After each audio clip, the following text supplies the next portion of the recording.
Tonight on Carolina News, attorneys gave their closing arguments today in the Derek Chauvin case. What happens next in the trial? He asked for help with his very last breath. Also, protests across the nation. How people are reacting to police brutality again. And history on Mars. NASA's most recent powered flight on a different planet. Those stories and more coming up on Carolina News. From the University of South Carolina, your news, your sports, your weather. Carolina News begins now. Hello and welcome to Carolina News. I'm Ward Jollis. Good afternoon and thanks for joining us. I'm Chase Burley. Jury deliberations are now underway in the trial of former Minnesota police officer Derek Chauvin, accused of murdering George Floyd last year. Attorneys from both sides delivered their closing arguments earlier today, and now it's in the hands of the jury. It's a story we've been tracking for weeks now, and our Meredith McIntyre is live in the newsroom with the latest developments. Meredith. Good evening, Ward and Chase. Judge Peter Cahill has yet to give the jury instructions, and now members of the 14-person jury are actually still patiently waiting to begin deliberation on 3 separate counts, including second-degree and third-degree murder against Derek Chauvin. It has been a very emotional day in the courtroom. Defense attorney Eric Nelson is still giving his closing argument that there has not been a proper analysis on the video footage released to decide this case, while the prosecuting attorney Steve Sletcher says this case is exactly what you thought when you saw it. George Floyd's final words on May 25, 2020 were, "Please, I can't breathe." And he said those words to Mr. Officer. He said those words to the defendant. You need to review the entirety of the evidence in this case during the course of your deliberations as well. And I can tell you that some of the videos that we've seen, they're much longer than what was presented in court. And now all the country can do is wait for the jurors' final verdict.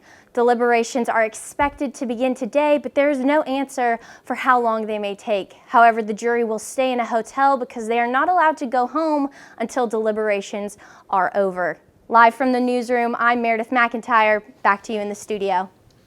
Thanks, Meredith. And as that trial wraps up, several cities around the nation are seeing movements against police brutality spark back up again.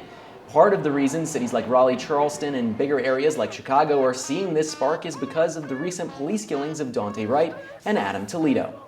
And as protests against police shootings continue, multiple mass shootings took place over the weekend, one of which happened in Austin, Texas, and took the lives of 3 people. This morning, police arrested Stephen Nicholas Broderick for the shooting. Broderick is a former detective who, back in 2020, was charged with sexual assault of a child, according to a local sheriff's department. The motive for the shooting is still unknown.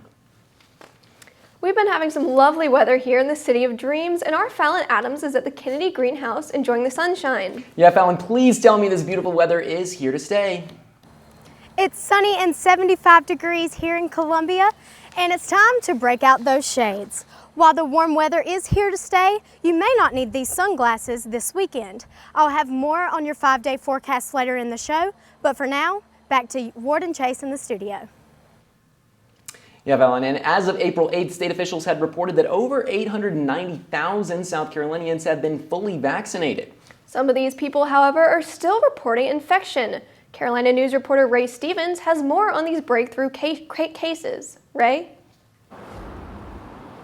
That's right. Currently, South Carolina has reported 155 of these breakthrough cases.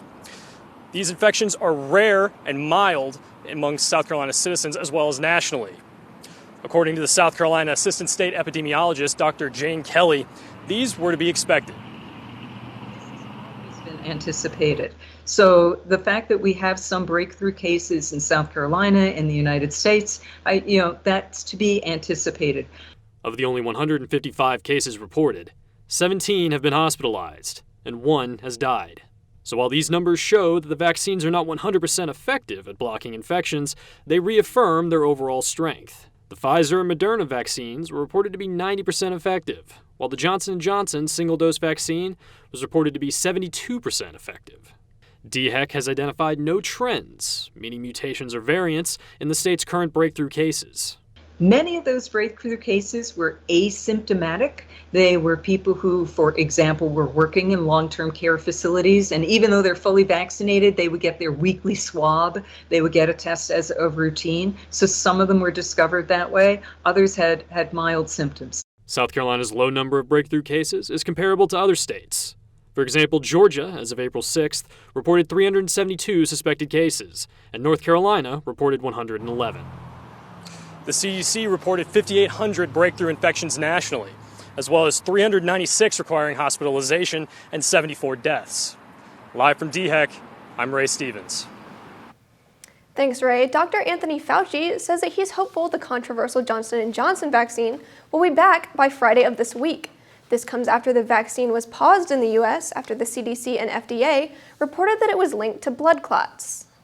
Now, I don't want to get ahead of the CDC and the FDA and the advisory committee, but I would imagine that what we will see is that it would come back, and it would come back in some sort of either warning or restriction.